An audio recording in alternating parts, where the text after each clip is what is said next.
Somewhere along the path of awakening, perhaps after a seismic spiritual revelation or the quiet shattering of a personal identity, you felt the ground shift beneath you. What was once familiar became foreign. You pierced through the veil of illusion, saw the machinery of your patterns, the deafening noise of the world, and then came the silence. At first, that silence felt sacred, empowering even, like stepping out of a burning building into clean air. But slowly, subtly, meaning dissolved, not as a catastrophe, but as a quiet disappearance, as if your soul dimmed the lights on life and forgot to turn them back on. You stopped striving. You stopped performing, not out of despair, but in a kind of sacred exhaustion, a hollowing that felt strangely peaceful, but unnervingly still. And then the whisper began, a quiet, aching question. Why do I feel so empty, now that I finally see the truth? This is the paradox no one warns you about. We are led to believe that spiritual awakening will inflame our purpose, that seeing through illusion will make us burn with clarity. But for many, especially the sensitive ones, the seekers, the empaths, the inward travelers, it does something else. It empties the vessel. It scrapes out all false motives until even desire becomes unrecognizable. And in that void, we confuse awakening with apathy. I recall a conversation with a dear friend, brilliant, spiritually attuned, fluent in the texts of Eckhart Tolle, Krishnamurti, Alan Watts. She emerged from a dark night of the soul with crystalline insight. She told me she saw through the illusions of identity, achievement, external love. And yet 2 months later, I found her lying in bed, staring at the ceiling, adrift in a stillness she did not expect. I used to cry about not doing enough, she said. Now, I don't care if I do anything at all. I thought awakening would set me on fire. Instead, I feel extinguished. Carl Jung spoke directly to this threshold. He described it as the sacred terrain between the collapse of the ego and the birth of the self. A liminal space, terrifying in its quiet, where motivation once powered by persona and social approval dissolves, leaving only the raw clay of what has not yet been shaped. This is not failure. This is individuation, the chrysalis stage of the psyche, where the caterpillar dissolves into formlessness before becoming the butterfly.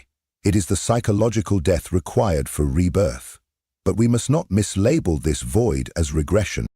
For in the heart of this emptiness lives a deeper call, a quiet pulse of soul truth, waiting to be heard. Not the motivation to prove, but the impulse to be. To move, not out of need for recognition, but out of inner resonance. This article is not about despair. It is about the moment after awakening, when the old fuel dies and the new source of energy is still forming. Jung understood, the privilege of a lifetime is to become who you truly are. The loss of motivation is not the end. It is the sacred beginning of living not as a mask, but as a soul. Carl Jung, the architect of analytical psychology, foresaw this strange and silent fog that descends after awakening long before it became a topic of modern spiritual circles. He didn't cloak it in mysticism or euphoric language. He spoke with piercing clarity about the soul's descent into its own depths once the unconscious begins to stir. Enlightenment, Jung once wrote, does not come by imagining figures of light, but by making the darkness conscious. And while those words may sound poetic, they carry a terrible truth. Real awakening does not crown you with bliss. It strips you. It unravels the scaffolding of the false self. It initiates a slow and sacred death, the death of who you believed yourself to be. The collapse is internal but far-reaching. Your former motives, ambition, achievement, recognition begin to dissolve.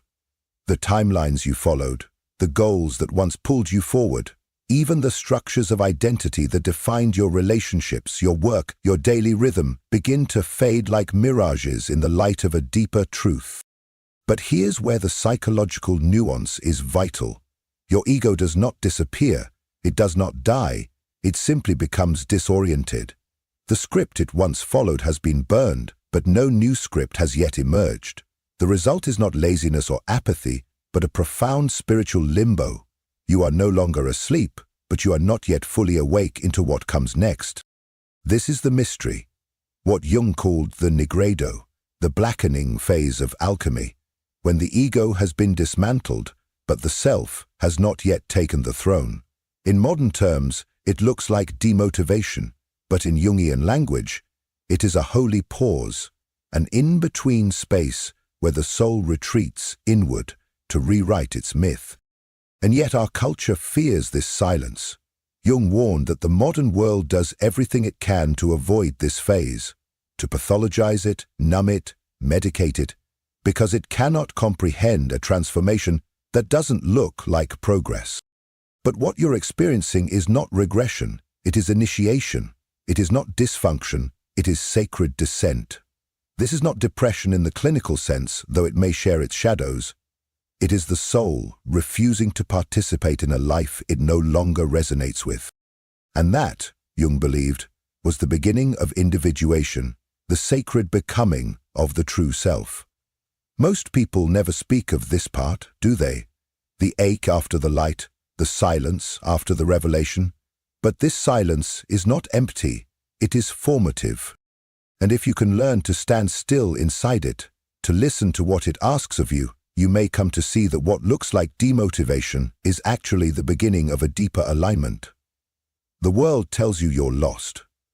Jung would say, you are being reformed by something far more honest. And that's exactly what we will begin to explore next. If you've been drifting through the haze that follows awakening, staring into the stillness where your spark once burned bright, know this, you are not broken. You are undergoing a profound psychic shift that our culture has no name for. A metamorphosis so deep, it does not merely challenge your thoughts, it reconfigures the very architecture of your inner world. The ambitions that once lit a fire in your chest, the deadlines, the goals, the 5-year visions, the motivational mantras of hustle, now fall flat. Not because you've failed, but because the very structure that once housed your motivation is disintegrating. Carl Jung foresaw this unraveling long before it was ever whispered on digital platforms. Let us understand it clearly. For most of your life, your energy came from the persona, the constructed self, the mask you wore to move through the world. That identity, the one who wanted to be admired, validated, applauded, was not a flaw. It was a necessary stage of human development. As Jung wrote, the persona is a system of behavior which is imposed upon the individual by the expectations of society. But when you awaken, you begin to see the mask for what it is, a performance. And the performance no longer compels you. You can't chase applause once you've seen that the stage is made of illusion. The result? The goals you once revered now feel foreign. They were written by a self that no longer lives in you. And this creates an eerie silence within, like an actor stepping off stage and forgetting their lines.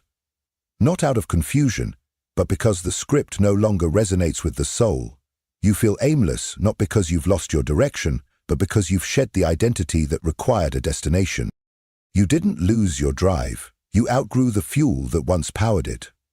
What stirs within you now is not absence, but a sacred pause. A quiet void preparing to be filled by something truer.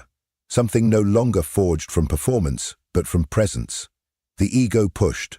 The soul waits. And in that waiting, something holy begins. Carl Jung believed that the aim of life is not to exalt the ego, but to integrate it into a larger, deeper psychic totality. We are not here to serve the ego's desires, but to refine it, temper it, and align it with the self, the transcendent center of our being that connects us to the greater whole.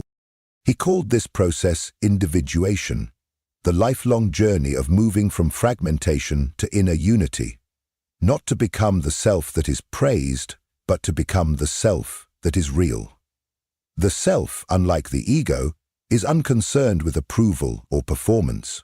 It is not driven by ambition, but by alignment. Its only desire is to express what is true. And so, after a spiritual awakening, the psyche begins a sacred recalibration. What once felt exciting now feels hollow. Your system begins to reject everything artificial, forced, or inauthentic. That includes careers built from insecurity, relationships based on roles, or even the vision board you crafted from your old self's fear of not being enough. This inner purification often feels like liberation and disorientation at the same time. You're shedding the faults, but what now takes its place? Jung cautioned that many get stuck here. Some awaken and fall into spiritual bypassing, mistaking transcendence for escape. They float above life, call everything an illusion, and convince themselves nothing matters. But detachment is not the same as disconnection. The self does not want you to disappear from the world. It wants to inhabit it through you. It wants to incarnate, not evacuate. It seeks not withdrawal, but embodiment. But before that embodiment, there is a threshold, and Jung described it well, though few recognize it when they are in it. It is the grey space after awakening, the void that comes not with bliss, but with bewilderment. It doesn't look poetic. It doesn't trend. It looks like sitting quietly while the world speeds past, unable to explain who you are becoming. Jung would say you are not failing, you are in between. You have stepped out of the ego, but the self has not yet become your foundation. This liminal space is not a mistake. It is initiation, a descent into the unknown that modern culture has no patience for. Stillness is misdiagnosed as laziness. Pause is confused for paralysis. So you begin to judge yourself, and that judgment becomes the very wall that blocks the energy your soul is calling home. This phase is sacred. It is chrysalis, not collapse.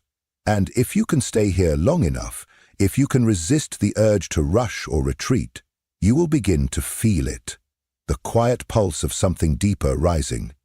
The self is not loud, but it is constant.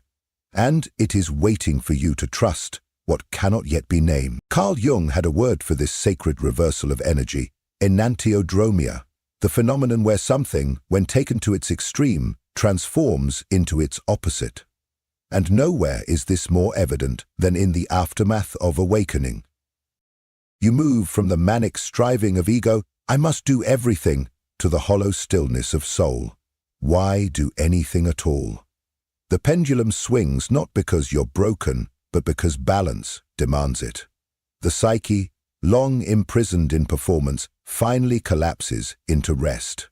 And this descent is not pathology, it is initiation. In the language of myth, this is the archetype of the hermit, the withdrawal from the world before rebirth.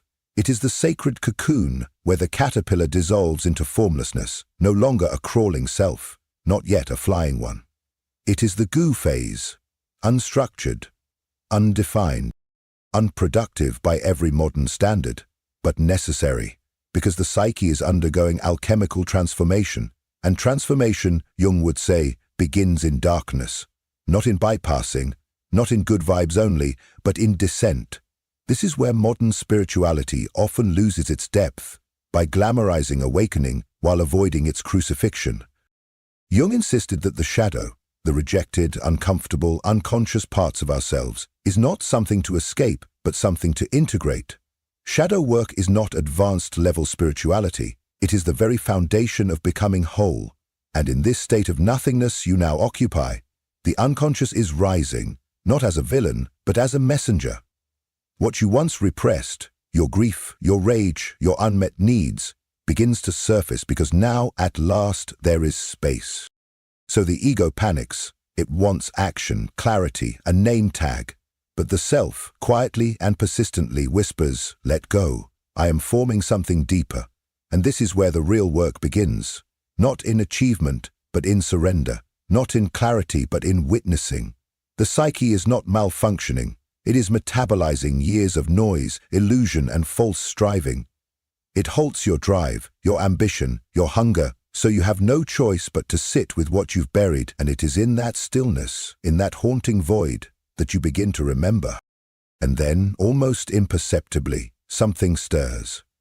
A new form of motivation arises, but it is nothing like the old. It is not born of anxiety. It is not urgent or performative. It does not roar, it hums. A soul-led impulse to move, not because you must, but because it would be a betrayal of truth not to. Jung called this the emergence of the self, not as an abstract ideal, but as a living, breathing compass within. It does not chase, it calls, and what it calls you toward is not success, but wholeness. So, you've crossed the threshold and stood in the silence. You've tasted stillness, not as stagnation, but as sacred pause. You've wandered through the inner night, where no voice called out and no light showed the way. And now, something ancient begins to stir, not as a roar, not as lightning, but as a quiet, inner, a soft pulse that does not urge you to return to what was, but invites you to build what has never yet been. This is the first whisper of the self, not in language, but in feeling, in pull, in presence. Carl Jung called this the symbolic life, a life no longer ruled by ego or convention, but guided by the deeper forces of the soul. Once the ego has surrendered and the unconscious is honored, life ceases to be a game of survival and becomes an unfolding of meaning. And here's the paradox. It may look beautifully ordinary. When the self begins to lead, you no longer hustle. You respond. You're not driven by the fear of missing out, but by the quiet conviction of inner alignment. You stop chasing clarity as a prize and begin recognizing it when it arrives, often dressed in simplicity. Living from the self does not mean you'll always be energized or certain. Fatigue, doubt, and grief still pass through. This is the texture of human life. But what disappears is the constant ache of self-betrayal, the dull exhaustion of performing a version of yourself that no longer fits. Instead, something shifts. You find yourself creating even when no one applauds, saying no even when yes is expected, following wonder rather than ticking boxes. You begin choosing peace over performance. This is not inertia, it's a new fuel, not adrenaline, but alignment. Not pressure, but presence. Jung called this living symbolically, not as an escape into fantasy, but as a return to soul. You begin to trust the language of dreams, gut instincts, symbols, and synchronicities. Your life becomes a dialogue, not a monologue shouted into the void, but a conversation with the unseen. And what does that look like? Sometimes it's as subtle as different questions. Not, what should I do, but what is quietly calling me? Not, what's the plan, but where is life nudging me? Not, how can I prove myself, but what feels true? You stop trying to dominate life and start participating with it. Ambition doesn't vanish, it transforms. It becomes devotion. Devotion to what is real, what is true, what brings you alive. And strangely, that devotion moves mountains. It gets things done. But from wholeness, not depletion. Now it is sustainable. Now it is soul-powered. This is the self's motivation, not to impress, but to express. And it leads you, often without effort, to create, to teach, to heal, to serve. Not because you should, but because your whole being says yes. So, if you've been wondering where your spark went after awakening, remember, it's not gone. The old fire burned away so a deeper flame could emerge, one that won't flicker in the storms of the world. Carl Jung never promised ease, but he did promise depth. If you are here, reading this, then you are already walking the path. This is not the end of your awakening, it is the beginning of your becoming. If something within this message stirred you, if even a single word mirrored your inner experience, I invite you to let your voice be heard in the comments. Have you encountered that soul whose presence feels like home, or are you still walking the sacred path back to yourself? Your story, however unfinished, may become the lantern in someone else's darkness, the very sign they didn't know they were searching for. And if someone close to you is silently struggling with the illusion that love must hurt, that self-abandonment is the price of connection, or that they are unworthy of peace, share this video with them. Help me reach the ones who need to remember. Real love does not demand that we shrink. True connection does not ask for sacrifice of the soul. And the most vital union we will ever form is the one with our own inner truth. Before you go, I invite you to subscribe and activate the notification bell. Here, in this space, we journey beneath the surface of things, exploring the hidden architecture of the psyche, the whispers of the unconscious, and how every relationship is but a mirror reflecting our personal evolution.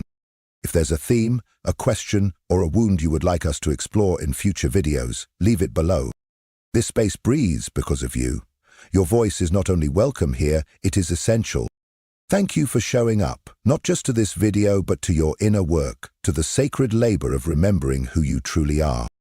And always remember this: when the right person appears, your soul will know, not through fear, but through peace.